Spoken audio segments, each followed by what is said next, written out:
Welcome to the World of Punch, or the London Charivari, Volume 102, published on January 2, 1892. This iconic British magazine, renowned for its satirical wit and sharp commentary, opens the year with a blend of humor, social critique, and literary flair. As we step into the pages of this edition, we're greeted by a society in transition, Victorian England at its height, yet facing the challenges and quirks of a rapidly changing world.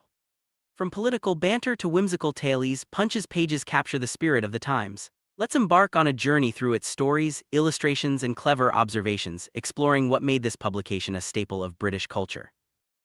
Edition opens with a tribute to the Duke of Devonshire, who passed away in December 1891. Described as learned, large-hearted, and liberal, the Duke's praised for his honorable life and generosity. Even those who disagreed with his politics found him worthy of respect. The poem reflects on his leadership, noting that true nobility is not just about title or wealth, but about character and service. The sentiment, "Would more were like him," echoes through the lines, suggesting that if more leaders embodied such virtues, society as a whole would benefit. It's a moment of reflection, setting a thoughtful tone for the year ahead. A lively scene set after dinner. Eminent politicians gather in a private room to discuss the state of the nation. Their conversation is filled with playful rivalry, as each defends their department, be it the Navy, Army, Post Office, or colonies. The banter is good-natured but pointed, poking fun at bureaucratic pride and the tendency to gloss over problems. The dialogue captures the essence of Victorian political life, formal yet full of wit and subtle jab. As the evening winds down, the politicians agree to attend a pantomime, showing that even the most serious leaders need a dose of entertainment. Punch's thoughts drift into a Dickensian reverie, inspired by the chimes of the new year. The narrative shifts to a somber reflection on society's woes, the suffering of the poor, the follies of the rich, and the miseries lurking in the shadows of the city. The chimes become a symbol, calling Punch and his faithful dog Toby to confront these realities. The bells ring out, urging them to haunt and hunt the wrongdoers and bring attention to injustice. This dreamlike sequence blends fantasy with social commentary, echoing the style of Charles Dickens and reminding readers that the festive season is also a time for compassion and awareness.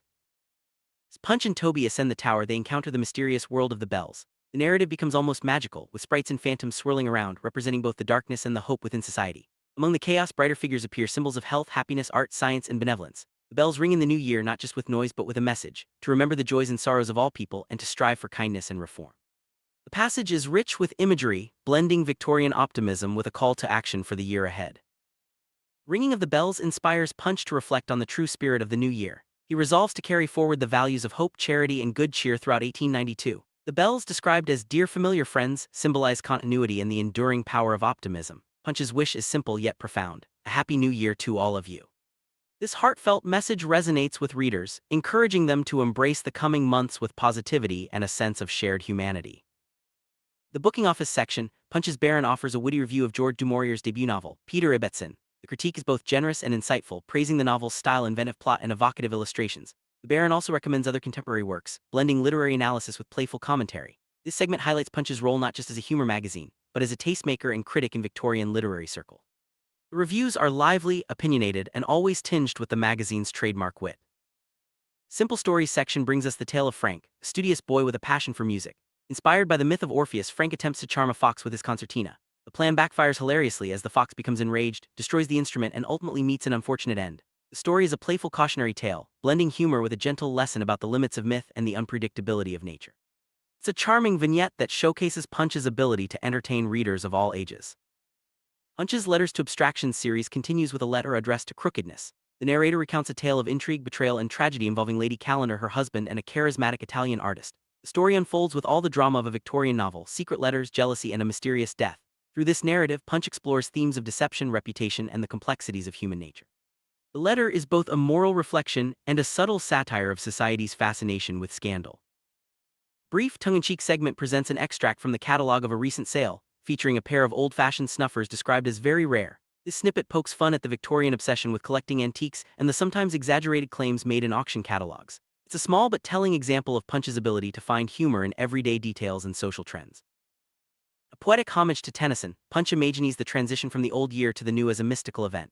The narrative features Pontius Merlin, a wizardly figure, witnessing the arrival of the new year as a radiant child born on a wave. The poem is rich with symbolism, hope, peace, and the promise of progress. It encourages readers to greet the future with patience, courage, and optimism, while acknowledging the uncertainties that lie ahead. This imaginative piece blends literary allusion with the magazine's characteristic humor and wisdom.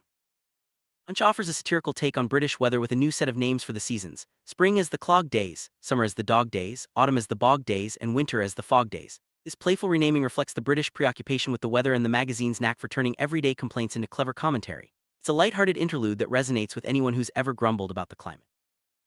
Poem addressed to justice examines the state of the legal system at the start of the year. The poet notes the inconsistencies and absurdities in sentencing, from harsh penalties for petty crimes to leniency for serious offenses. The scales of justice are described as a trifle askew, and the call is made for reform and accountability among those who administer the law. This piece blends humor with pointed social critique, urging readers to reflect on fairness and the need for improvement in public institutions.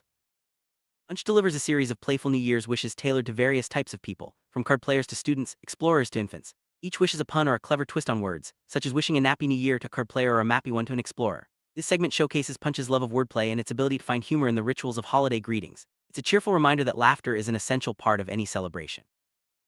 Continuing the festive theme, Punch imagines a list of New Year's gifts for notable figures of the day, including royalty, politicians, and public personalities. The gifts are humorous and often ironic: a general election for Lord Salisbury, a vision of the woolsack for Sir William Harcourt, and tons of material for Mr. Punch himself. This segment gently mocks the ambitions and challenges facing public figures, while also poking fun at the tradition of gift-giving.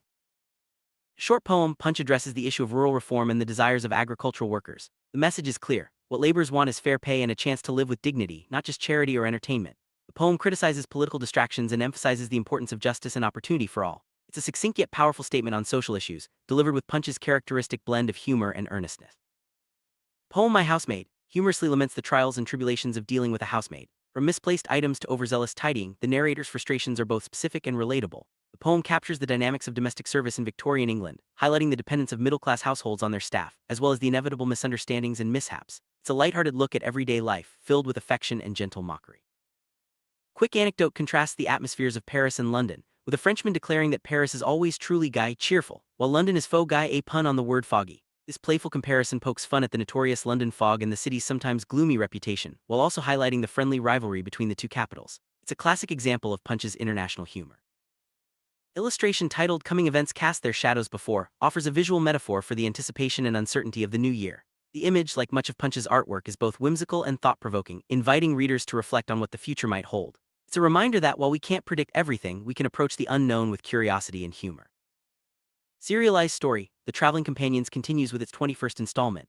Set in Venice, the narrative follows a group of English travelers navigating the city's canals, art, and social dynamics. The dialogue is witty and full of character, capturing the nuances of travel, cultural misunderstandings, and the complexities of friendship and romance. The story offers a window into Victorian travel culture, with its mix of adventure, discomfort, and comic mishap. As night falls in Venice, the travelers experience the city's magic under the moonlight. Gondolas glide along the Grand Canal, music drifts through the air, and the characters' relationships come to the fore. The scene is both romantic and comedic, with misunderstandings, rivalries, and moments of reflection. The moonlit setting adds a touch of enchantment, highlighting the allure of travel and the timeless appeal of Venice. Humorous illustration titled Overtime and Leap Year captures the playful spirit of the magazine. While the specific details of the image are not described, the title suggests a lighthearted take on the quirks of the calendar and the extra day that comes with a leap year. It's a small but delightful nod to the passage of time and the surprises it brings. Punch's special reporter offers a tongue-in-cheek account of a recent cabinet council. The narrative is filled with amusing details, umbrellas, hats, and the subtle politics of who walks on which side of the street. The report satirizes the rituals and rivalries of government, suggesting that even the most serious affairs are subject to human foibles and petty dramas. It's a masterclass in observational humor, turning the mundane into the memorable. A parody of courtroom drama, Punch presents a sensational trial as if it were a serialized novel. The judge, lawyers, and mysterious witness engage in a farcical exchange, culminating in the revelation that the witness is none other than Hawkshaw the detective. The scene lampoons the conventions of both legal proceedings and popular fiction, blending suspense with absurdity. It's a playful reminder that not everything is as serious as it seems. Punch offers sage advice for the new year: the safest resolution is to make none at all. This wry observation pokes fun at the tradition of setting ambitious goals only to abandon them soon after. It's a gentle nudge to readers to approach self-improvement with humility and perhaps a sense of humor. Brief editorial notice reminds contributors that rejected submissions will not be returned, even if accompanied by a stamped and addressed envelope. This practical announcement is delivered with a touch of finality, reflecting the realities of magazine publishing in the Victorian era. It's a small window into the behind-the-scenes workings of Punch.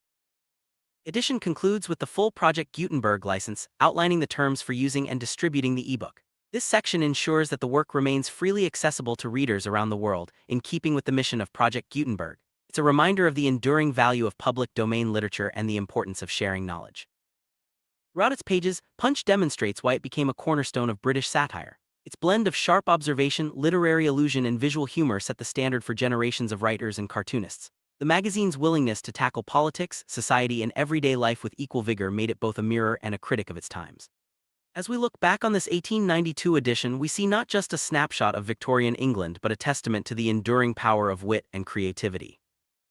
Punch's stories and illustrations offer a unique window into the values, anxieties, and aspirations of Victorian society. Whether lampooning the foibles of the upper class, highlighting the struggles of the poor, or celebrating the quirks of everyday life, the magazine captures the complexity of an era in flux. Its humor is both a coping mechanism and a tool for change, inviting readers to laugh at themselves while considering deeper questions about justice, progress, and humanity. One of Punch's defining features is its use of illustration to complement and enhance its written content. The magazine's artists, including the celebrated George du Maurier, brought stories to life with expressive drawings that captured both character and mood.